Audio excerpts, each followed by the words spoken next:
everyone, in this video, we will introduce a commonly used reading aid, the bookmark.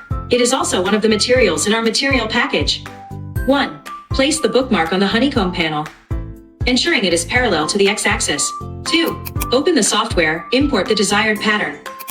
Adjust the size and orientation. In this operation, it involves cutting and filling.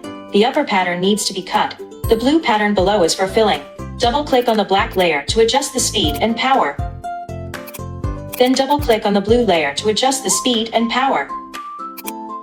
Move the filling layer to the top and perform the laser operation first. 3. Move the laser module directly above the bookmark. Click Frame to check if the laser frame is in the desired position. Click Focus, and then click Start.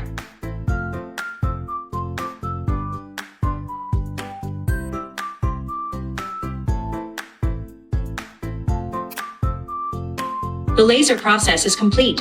Let's take a look at the finished product. Today's video ends here. See you next time.